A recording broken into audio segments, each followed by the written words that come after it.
Assalamualaikum warahmatullahi wabarakatuh. Halo teman-teman, gimana kabarnya? Semoga teman-temanku semuanya dalam keadaan yang baik. Begitu juga dengan tangkaran di rumah ya. Teman-temanku yang beternak murai batu, mudah-mudahan tetap aja semangat. Karena di saat saya bahas tentang peternakan, apalagi saya membahas lolo induk, cukup banyak yang mengeluh ya, yang katanya lolo induk ini bisa dikatakan nggak efektif karena boros, biaya operasionalnya besar gitu ya. Kalau biaya operasionalnya besar, harga murai batu bagus gitu ya, itu sih masih oke teman-teman, artinya masih ada keuntungan.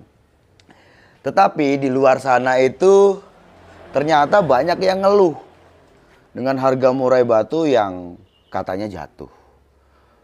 Saya melihat di beberapa grup Facebook ya, sharing-sharing tentang murai batu ini.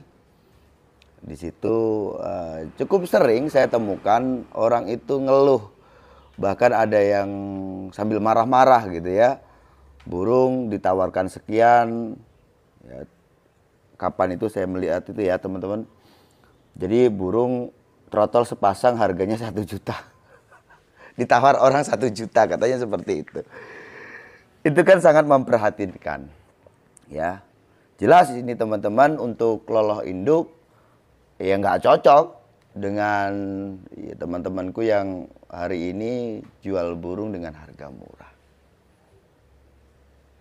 Tetapi teman-teman, bukan berarti teman-teman terus putus asa dan terus tidak beternak murai batu. Teman-teman akhirnya memutuskan untuk udahlah saya nggak ternak murai batu lagi karena harganya udah hancur.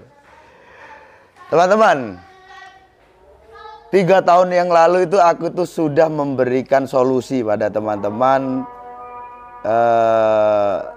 untuk mengantisipasi kemungkinan yang ada, yaitu harga murai batu jatuh, ya kan? Dimana saat itu saya bahas tentang peternakan dan banyak komentar dari teman-teman yang mengatakan, Om Sanda nggak usah dibahas dong tentang peternakan ini, caranya bagaimana? Nanti kalau semua orang bisa, takutnya apa? Murai batu itu jatuh harganya kayak lakbet. Ya, akhirnya sepi peminatnya dan sebagainya gitu ya. Oke teman-teman, karena saya paham betul bedanya murai batu dan lakbet untuk skala lomba ya, tingkat lanjut. Jadi ya saya nggak masalah soal itu ya, karena saya tahu betul di mana murai batu ini pasti akan terus eksis dan nggak mungkin seperti sejarahnya lakbet yang akhirnya nanti jatuh, harga jatuh, peminat jatuh, lomba sepi dan sebagainya. Saya katakan itu tidak mungkin. Ya, saya paham betul teman-teman untuk perjalanan dunia burung ini, khususnya bicara tentang murai batu. Oke ya. Nah, di saat saya memberikan cara, tips dan mengajak pengertiannya seperti itu untuk teman-teman beternak murai batu, supaya apa? Saya pengen itu bermanfaat, apa yang saya tahu, supaya nanti teman-teman juga mendapatkan keuntungan. Toh nyatanya teman-teman bisa lihat sekarang banyak sekali orang-orang baru yang beternak murai batu yang berhasil. Hanya saja ini sudah jadi hukum alam teman-teman ya. Rumus dari ekonomi itu seperti itu.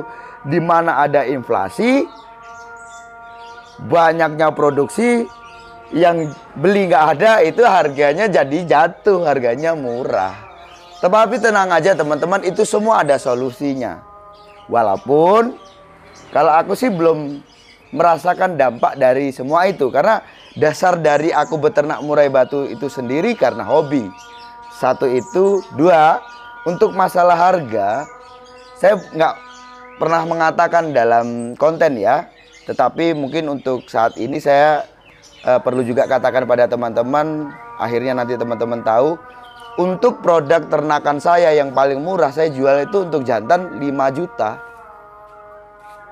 Dan di beberapa terah ya, dengan harga paling rendah, itu paling rendah 5 juta itu teman-teman ya.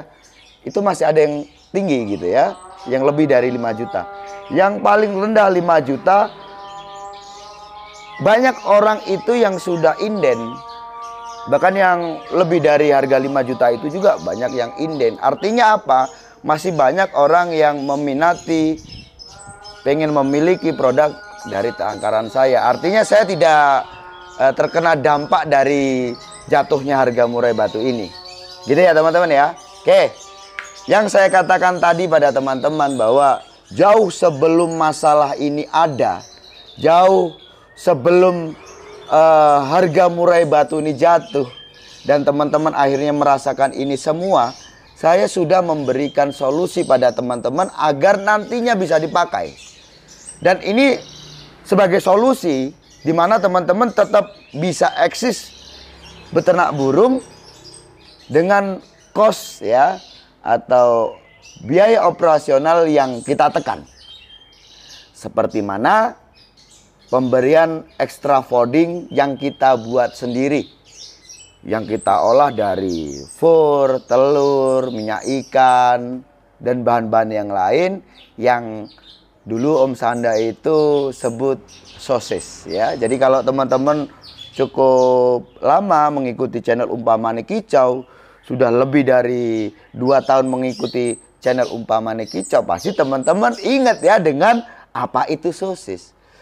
Sosis ini sangat bermanfaat sekali, bukan hanya di dalam negeri, bahkan peternak-peternak di luar negeri dan teman-teman kita yang mungkin jadi TKI yang di sana juga pengen memelihara burung, burung yang memakan serangga, itu jadi solusi.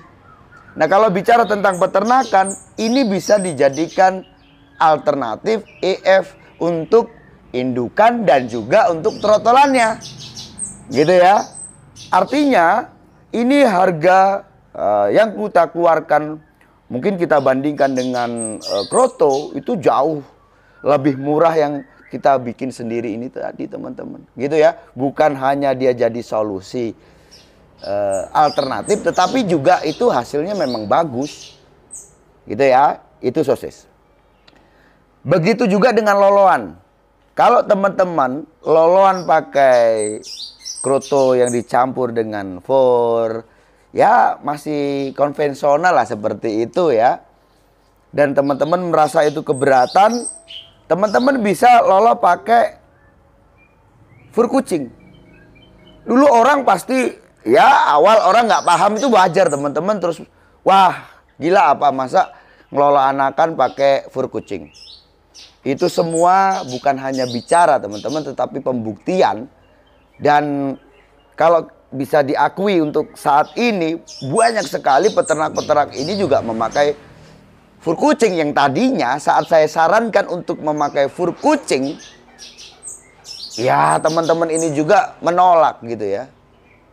Bahkan sewaktu saya bikin video tentang fur kucing itu untuk loloan tuh teman-teman ya, anak saya ini sekarang nih udah kelas TK 0 besar ya. Dulu sewaktu dia umur sekitar 2 tahun atau 3 tahun, itu udah bisa ngelola anakan murai. Artinya apa? Itu sangat mudah, bukan hanya untuk orang tua, tetapi anak kecil aja bisa. Dan bukan hanya itu, kalau cuma ngelola aja terus akhirnya mati kan percuma teman-teman ya. Tetapi anak yang dihasilkan juga itu tumbuh dengan bagus, anaknya hasilnya juga bagus gitu loh ya. Trotolan itu warnanya juga bagus. Ya, itu adalah solusinya teman-teman. Jadi untuk teman-temanku yang hari ini sudah mulai collab nih, sedangkan sudah berharap banyak dengan di peternakan ya, mungkin peternakan itu sudah jadi sumber penghasilannya. Kalau itu sampai tutup, ya teman-teman akan pusing nantinya. Saya pengen teman-teman tetap bertahan dan gunakanlah solusi ini ini bukan saat ini bahasanya teman-teman, tetapi jauh dari sebelum Om Sanda bikin YouTube juga udah